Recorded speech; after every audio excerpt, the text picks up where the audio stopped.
سلام میکنم خدمت همراهان همیشگی استارک ایران. من محمد یوسفی، مدیر استارک ایران هستم و امروز قراره مو به مو ویدیو دیولپر دیپ دایو رو براتون تحلیل کنم. قراره یه ویدیو خیلی طولانی بشه ولی محتواش ارزش رو داره. از حمایتاتون از ویدیو قبلی خیلی ممنونیم، خیلی به ما انرژی دادید. برای این ویدیو هم که الان داره رکورد میشه خیلی زحمت کشیده شده، پس اگه دوست داشتید میتونید به کانال ما سابسکرایب کنید، لایک کنید و کامنت بذارید و به ما انرژی بدید، از اون حمایت کنید. قبل از اینکه شروع کنیم من ممکنه یه واژه‌هایی رو استفاده کنم که الان بهتون توضیحش رو میدم که بعداً گیج نشید. سای بیکن. سای بیکن ها هشدار دهنده هایی هستن که به جای استفاده از امواج رادیویی که معمولاً استفاده میشن، از سیگنال های روانی و یا تلپاتی برای ارتباط استفاده میکنن و این سیگنال ها رو به وسیله سای امیترها به سمت افراد میفرستن. سای ایمیترها فرستنده‌هایی هستند که با ایجاد یک میدان روانی در اطراف خودشون بر روی احساسات و رفتار یک فرد تأثیر میذارن. خب الان فکر کنم اطلاعات کافی رو بهتون دادم. بریم که با هم دیگه دیولپر دیپ دایو رو یک بار دیگه با دقت تر ببینیم.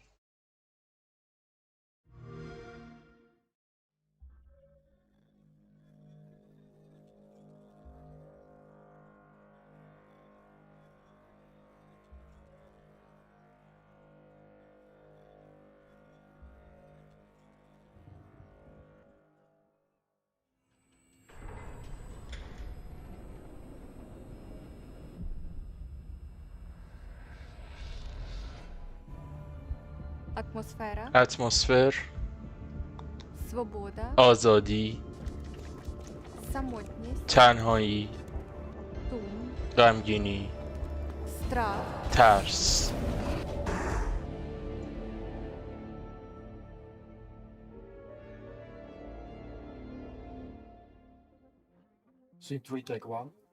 Мене звуть Марія Григорович. ایشون Я که از креативний غذا директор تلفظ اسمش هم خیلی стартапу. سخته، کارگردان Ми هنری بازی сьогодні است و познайомимо تو این вас دیولپر دیپ دایو з اطلاعات رو از دنیای нашим استاکر світом 2 і به ما нашою میدن. грою трохи більше.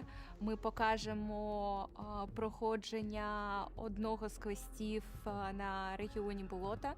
Ми сподіваємося, що наприкінці цього відео вам стане зрозуміліше, що це за світ і як багато душі і сил ми у нього вклали.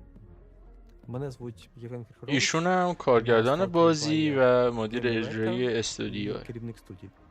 Роблячи Stalker 2, постійно мали дивитись назад на той успіх, котрий заклали розробники першої частини, бо ми не можемо зробити менше, ніж якийсь новий рівень. всім привіт. Мене звуть Дмитро. و بالاخره Я یک є اسم آسون. лідером آقای آنوشکا، GC رهبر Development. هنری І مراحل я відповідаю بازی за те, щоб و світ مسئولیت Stalker 2 ساخت був دنیای استالکر 2 به عهده красивий ایشون و تیمش та است. візуально цікавий. Stalker 2 зайняв особливе місце в моєму серці. Чорнобильська катастрофа – це історія моєї родини і моєго дитинства. Реальна зона мене оточувала, лякала, але водночас надихала і надихає досі своєю мертвою безтурботністю та незримою, але смертельною небезпекою. І тому досі вчизове безліч місць, у яких відчувається привід того часу. І на руїнах цього реального світа ми створили наш світ, давши в нього свою унікальну історію.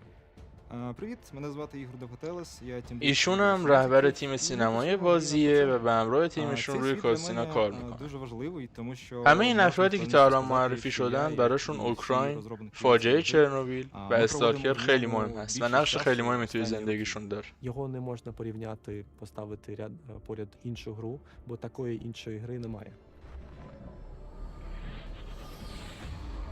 چپتر اول، زون. استالکر 2 یه عنوان جهانباز یکپارچه است که 20 منطقه رو تشکیل میده. هر منطقه اهالی، معماری، آنومالیا و حتی طبیعت خاص همون منطقه رو تشکیل میدن و بسیاری از اونها یه جوری هستن که حتی میتونن برای خودشون کاملا یه گیم جدای دیگه باشن. چرا زون انقدر عظیمه؟ چون زون درباره آزادی عمله. دوست داریم به بازیکن اون حس آزادی رو بده، اون حس تنهایی و اون حس اضطراب. دلیل دیگه ای برای این سوال هست. В грі تقریبا هیچ майже مانعی برای немає بازیکن توی بازی закритих وجود поділок. نداره. این یعنی بازیکن‌ها میتونن همه جای مپ رو بگردن و توی اکثر موارد بازیکن آزاد است که تا هر مکانی رو که دلش میخواد بگرده. відвідати будь-яку локацію. بیشتر більше لوکیشن ها و значить, مکان هایی که تو локації بازی мають میبینید реальні نمونه будівлі. اصلی هستن. Деякі بعضی мають از این візуальні لوکیشن ها пишні دقیقا зміни, مانند دنیای деякі واقعی ساخته короткий شدن. прикраси بعضیاشون هم або перегляди. پالیش شدن یا دوباره Ми طراحی переглянемо شدن. купу ما به تعدادی референсів, رفرنس де نگاه навчились کردیم و مکانهای دنیای локації واقعی رو با دقت фільмової مطالعه зони. کردیم تا Це ماهیت و реальні, طبیعت звичайно, زون رو реальні بهتر درک کنیم. сеттингів, яке засноване на реальному світі, і особисто мені ця ідея та її реалізація здаються дуже оригінальними. Для мене استالکر دو برای من Stalker 2 درباره قدم گذاشتن першу بازیکن در чергу نقش یک це استالکره. рольова بازیکن гра, تو این بازی гравець نقش یک استالکر رو داره. він استالکر 2 به знаходиться شما این в тілі فرصت رو میده که اون استالکری людини باشید که сталкера, خودتون і دوست гра دارید дає باشید. можливість бути дуже різним сталкером. هر Ти جایی куди میخواید хочеш, برید، роби, هر що کاری که دلتون хочеш, میخواد انجام відчувай, بدید، هر що چیزی رو که хочеш, میخواید تجربه احساس приймай کنید، свої تصمیمات рішення, خودتون і رو може بگیرید. все, همه що چیز завгодно. ممکنه І و این ця آزادی свобода پایه و – це اساس основа استالکره. сталкера. چپتر 2 مأموریت. توی این چپتر علاوه بر ترجمه دیالوگ ها کل کوست رو بررسی و آنالیز میکنیم. اسم مأموریت اد استرا پر اسپرا هست که یک عبارت لاتینه که معنیش میشه به سوی ستارگان از طریق رنج و سختی‌ها. این عبارت به این مفهوم اشاره داره که برای رسیدن به اهداف بزرگ باید از سختی‌ها و مشکلات عبور کنیم. و راه رسیدن به آرزوهای بزرگ همیشه پر از چالش و موانع هست، اما قابل دست یافتن هستن. مأموریت هامون به این صورت هست. یک مأموریت داریم اختیاری هست که میگه یک لباس و مقاومت زیاد در برابر رادیواکتیو پیدا کن. و یک مأموریت دیگه داریم که میگه سایبیکن ها رو توی سوامپس بره فعال کن. این مأموریت کلا توی سوامپس جریان داره. اسکیف برای اولین بار وارد سوامپس میشه. در این منطقه قبلا افراد زیادی بودن، اما حالا استالکری دیگه اینجا نیست، اما خطرهای دیگه‌ای ممکنه برای اسکیف اتفاق بیفته. هدف این مأموریت خاموش کردن دستگاه‌ها برای رسیدن به یکی از لوکیشن‌های کلیدی بازی، یعنی مقر فکشن کلیر اسکای هست. بیایید نقشه بازی رو با هم دیگه یه نگاه بندازیم.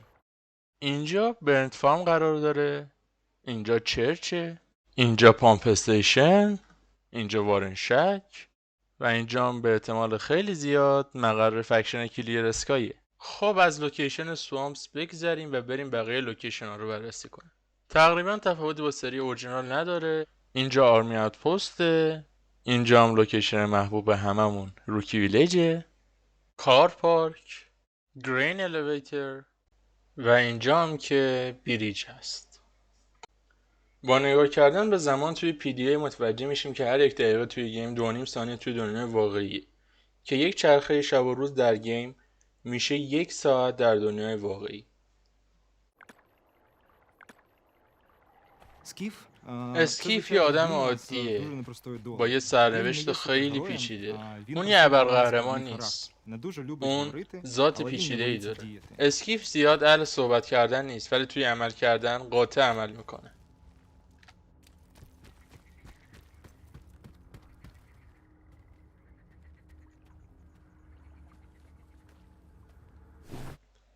اینجا یه اطلاعات جالبی از دور بازی دستگیرمون میشه. میکلوها became the zone's principal bread supplier. میگه که میکلوها به تامین کننده اصلی نان در زون تبدیل شد. کی؟ بعد از تصرف راستاک. میکلوها کی بوده؟ میکلوها رهبر گروه فریدان بوده که مدت کمی بعد از غیرفعال شدن برلین اسکورچر تونست با موفقیت تیمش رو وارد پریپیات کنه.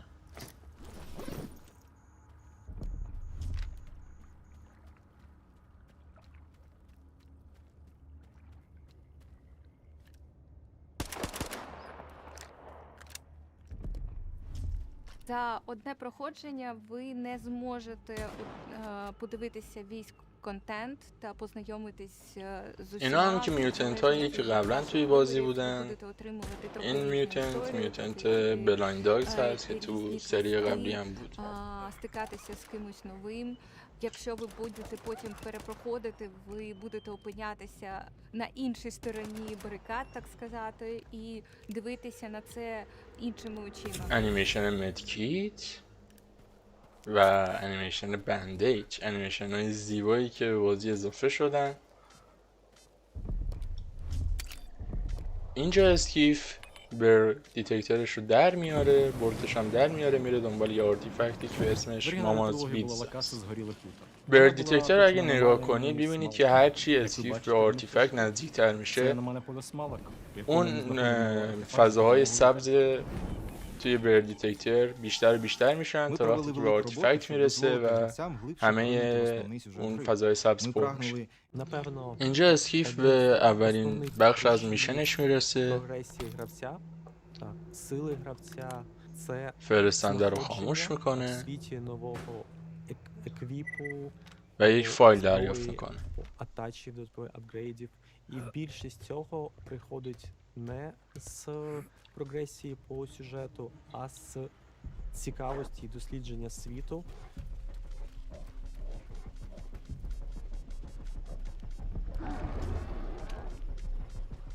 اینجا تحت حمله میوتنت سودوداگ قرار میگیره که باید فانتوما رو بکشه که اینا البته فانتوم هستن. باید سگ اصلی رو پیدا کنه و اون سگ اصلی رو بکشه تا کامل سودوداگ بمیره.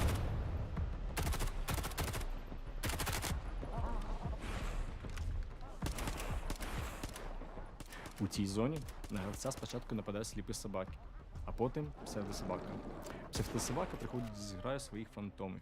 Їх візуально не відрізнити. Щоб перемогти, гравець має знайти справжнього собаку і вбити його, позбувшись його і всіх фантомів.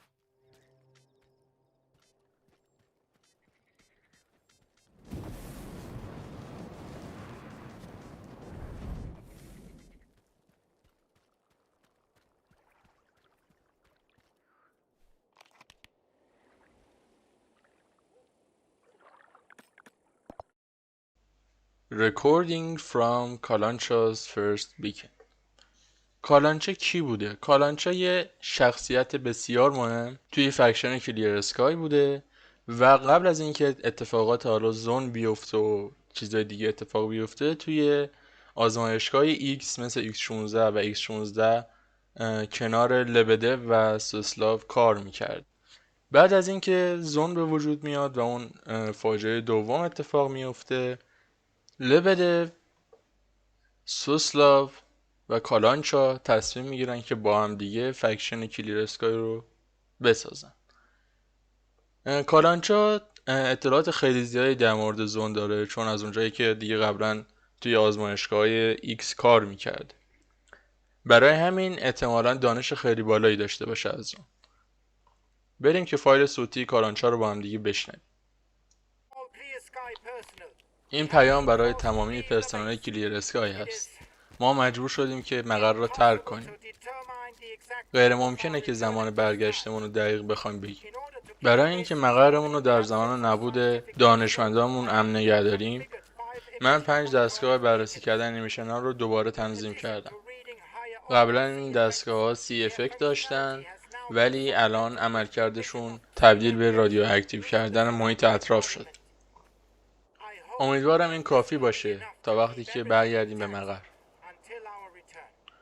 خب اینجا قبلا تایید نشده بود که کلیر اسکای توی گیم هست، هنوزم تایید نشده که هست، فقط یه فایل صوتی پیدا کرده اسکیف که نشون میده کالانچا بیس رو ترک کرده، بیس یا همون مقر رو ترک کرده و اون سای بیکن ها رو تبدیل به رادیو اکتیو کرده که کسی نتونه به مقرشون نزدیک بشه و اون مقر رو лут و از اون مقر دزدی کنه. Всі радіація, вона вас вбиває. Тому це скоріше як попередження і додаткове розуміння, як з цим діяти.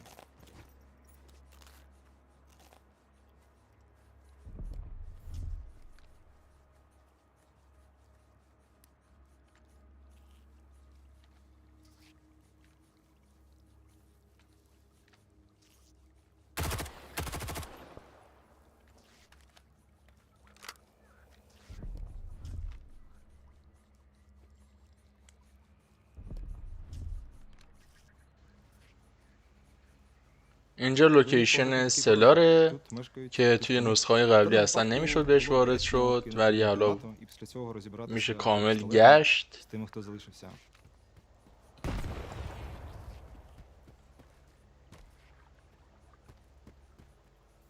و اینجا میوتنت رودنت اگه اشتباه نکنم زندگی میکنه و حالا لونش اینجاست.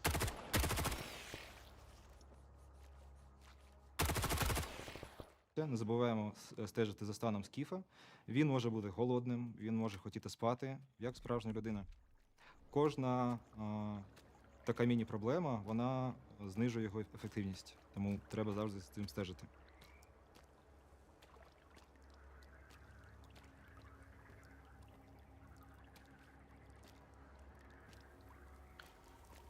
شما وقتی اول وارد اینجا میشید میبینید که این دره نوشته unavailable، یعنی غیر قابل دسترس است. ولی یکم جلوتر که میرید اول دوتا آبجو میزنید بر بدن و بعد میبینید یه حفره توی این دیوار اتاق است و یکم لین میکنید که آپشن لین هم که تو گیم های قبلی بود هنوزم هست. Цей церковний льох. Тут не можна було побувати в оригінальній трилогії. Всередині лігва тушканів, а також зачинене двері. میبینید که Треба یک просунути چوب дошку через щілину в جلوی стіні. باز شدن این در رو Тоді گرفته ми بود. потрапляємо چوب رو в кімнату, де میزنید нас و чекає нагорода. میرید در رو باز میکنید. اینجا خیلی جالبه، یه آپشن پیک داره، یه آپشن اوپن. پیک یعنی دزدکی نگاه کردن، اوپن هم که یعنی باز کنید دیگه. این پیک احتمالاً برای استلز خیلی به کار بیاد و برای لوتش هم میبینید که لوتش هم خیلی لوت به اصطلاح کلفتی هست. لوت خیلی خوبی داشت. احتمالاً لوکیشن ها اینجوری که باید یه کارایی بکنید که بهش دسترسی داشته باشید و لوت خوبی داشته باشن توی گیم خیلی زیاد هست و فقط اینجا نیست.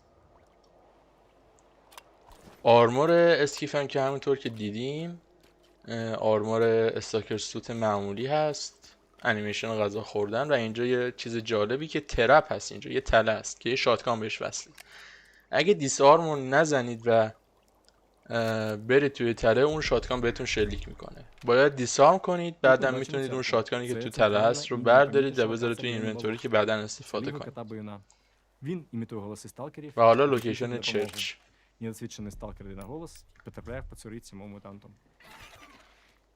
این صدایی که شنیدید صدای بیانکته که قبلا توی پریویو خیلی کوچیک بهش اشاره شده بود. این میوتنت میتونه صدای آدما رو تقلید کنه و حتی میتونه گولتون بزنه و برید شاید فکر کنید یه آدمی هست که بخواید نجاتش بدید و در نهایت با اون میوتنت که بیانکت هست مواجه بشید.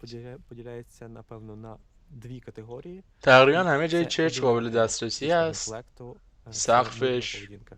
Інший напрямок کفش و це حالا поведінка, قابلیت‌های мотивована استلز наявністю و مثلا الان загрози میبینید для که себе. رفته Він یه جای нас اسکیف вище که не اون میوتنت підказує, خیلی де سخته знаходиться براش гравець. تشخیص بده که اسکیف از Тобто کجا داره він, به شلیک якщо він його میکنه. побачив, він знає, якщо гравець сховався, інтелект починає будувати гіпотези, а де знаходиться гравець. Він не знає, куди він пішов, але він починає робити гіпотези, де він може бути, і з плином часу він ці гіпотези перераховує і починає шукати гравця.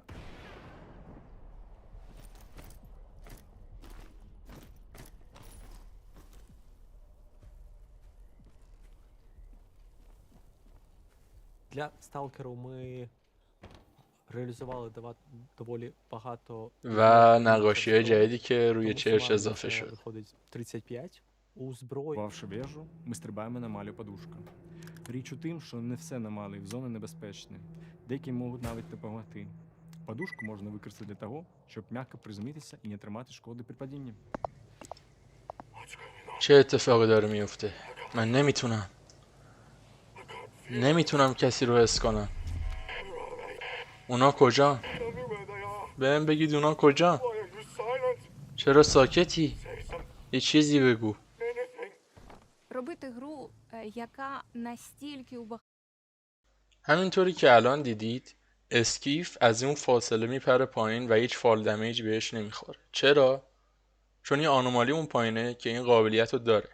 بله درست حدس زدید، آنومالی ها دیگه همشون خطرناک نیستن و بعضیاشون میتونن به پلیرها کمک کنن. این یکی از اون آنومالی هاست که فال دمیج رو کم میکنه و اصلا فال دمیج بهتون نمیده، نه که کم میکنه در واقع. اسم این آنومالی هم آنومالی کوشن هست. از پیام فاست چی میفهمیم؟ میگه من نمیتونم کسی رو احساس کنم. این نشون دهنده این ممکنه باشه که اعضای مونولیت یه جورایی انگار با هم وصل بودن و همدیگر رو احساس میکردن. و اینکه نمیتونم چیزی رو بشنوم که اشاره به قطع شدن صدای مونولیت داره که قابل حدس زدن هست. про свободу, вивчити і зрозуміти, а який досвід هنوزم مثل سری ти اورجینال با даш نایف своєму میتونید вивченню. باکس ها رو بشکنید. و حالا این یه تاور دیگه هست.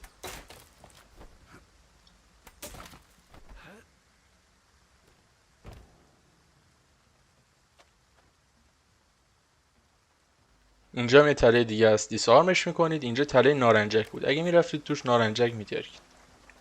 بعد از دیسارم کردن یا غیر فعال کردن تله میتونید نارنجک رو Хтось на بردارید برای вишці خودتون. давно залишив снайперську гвинтівку. Можливо, це був хтось з чистого неба. Тепер, підібравши її, у нас є можливість ефективніше перейти наступну локацію.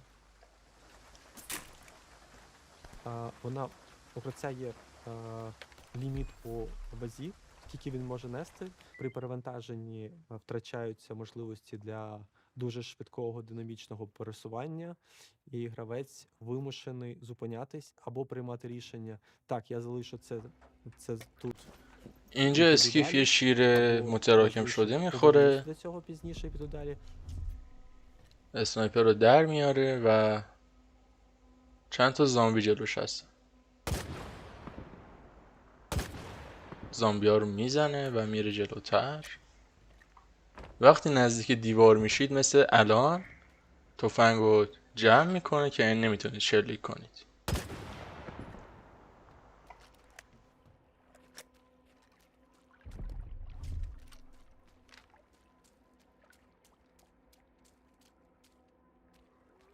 Вони встають, це зомбі.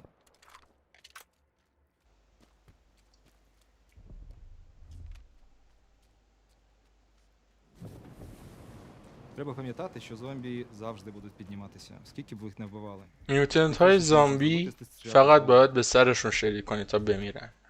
به هر جای غیر از سرشون شلیک کنید باز پا میشن و Ще одна знайома بهتون нам تیراندازی з میکنن. попередніх серій локація.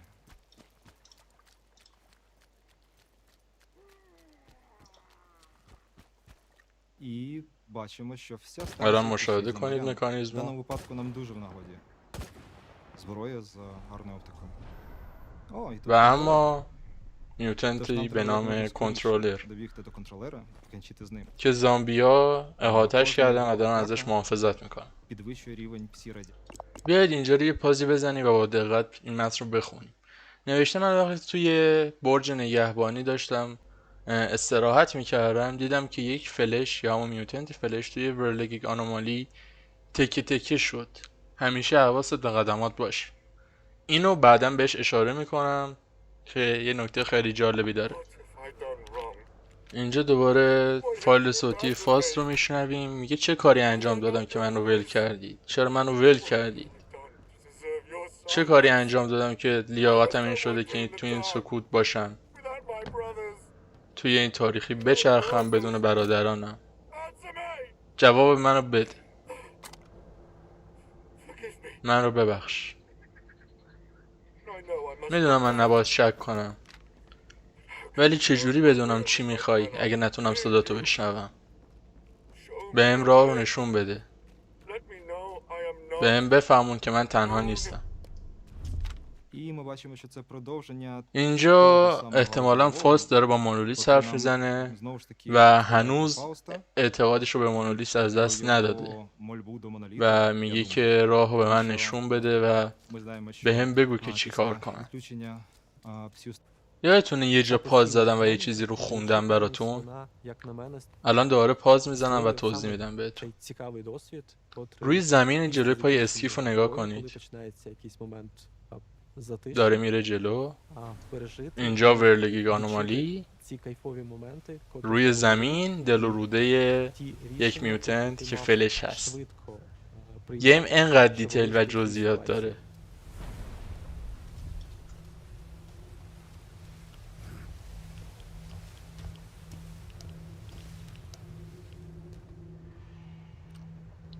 اینجا هم دستگاه بعدی هست که خاموش میکنید.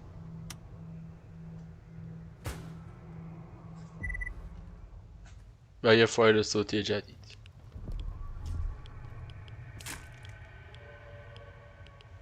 اینجا صدای شمارشگر گایگر رو میشنوید. اسکیف یه قرص ضد رادییشن میندازه بالا، ضد رادیواکتیو. و این سفیدی صفحه هم که یعنی شما دارید وارد این منطقه میشید که رادیواکتیو توش هست. ورلگ گانومالی. اون جلو هم که وارنشک هست. О, це плоть. Плоть це колись була свинка. Всі мутанти зони мають предісторію. Плоть و یه فلش که دوباره میره تو ورلگ گانومالی. و اینجا کلا محوطه فلش هاست که اون تئوری و اون داستانی که خوندم براتون و بهتون روی زمین نشون دادم رو تایید میکنه. یا بازی اینجوری شده که خودشون دیگه میوتنت ها میتونن برن توی آنومالی ها و میتونید از این موضوع سوء استفاده کنید و یکم گیم برای خودتون آسان تر کنید. اسم استرایدر برام ناشناخته است ولی اون یکی از ماست. تو کسی هستی که اونو برام فرستادی. میدونم. استرایدر میگه که برادرانمون توی زون پخش شدن، گم شدن و هیچ حافظه ای از خودشون ندارن. خودش هم همینطور. نمیدونست کیه. ولی این موضوع دیگه اهمیتی نداره. من و استرایدر پیداشون میکنیم و کمکشون میکنیم که به یاد بیارن. هرچی که باعث شده تو ساکت بشی ما پیداش میکنیم و اوضاع رو درست میکنیم. اینو بهت قول میدم. Тобто اینجا فاست استرایدر رو پیدا کرده و استرایدر بهش میگه که همراهزامون مونولیسیا گم شدن، توی زون پخشن، حافظه از خودشون ندارن و فاست هم به استرایدر میگه که با هم دیگه میریم پیداشون میکنیم و سعی میکنیم به یاد بیارن.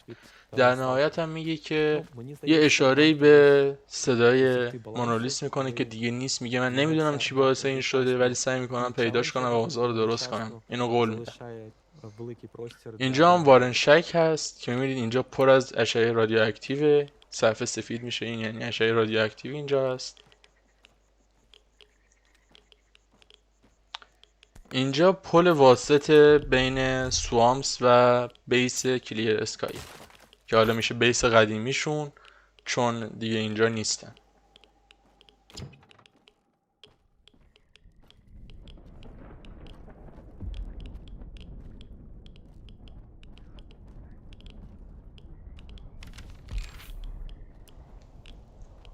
Дуже часто бувають ситуації, коли تا از وارنشک خارج میشید هوا تغییر میکنه. з нами. Це завжди або допомагає, або قرار یه امیژن اتفاق بیفته وقتی آسمون قرمز میشه.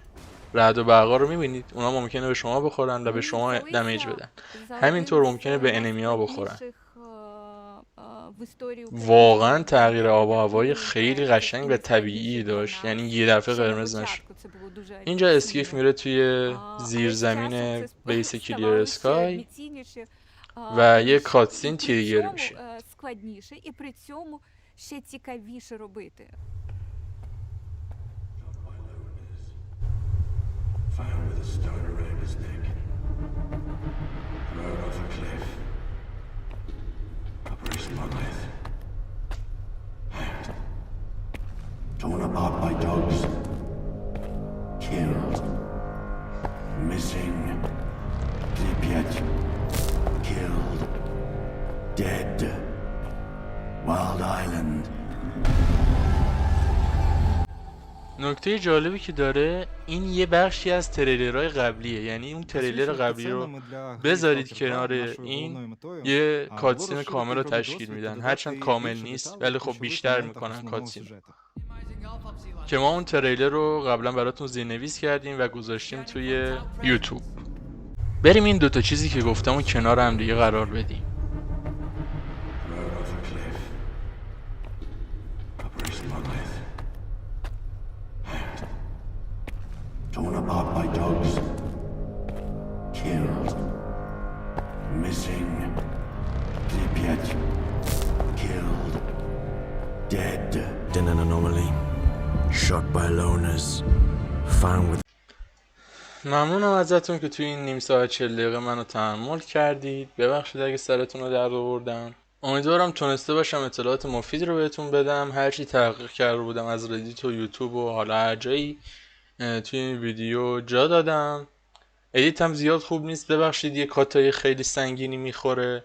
امیدوارم باز صدا خوب باشه حداقل، چون خودم چک کردم خوب.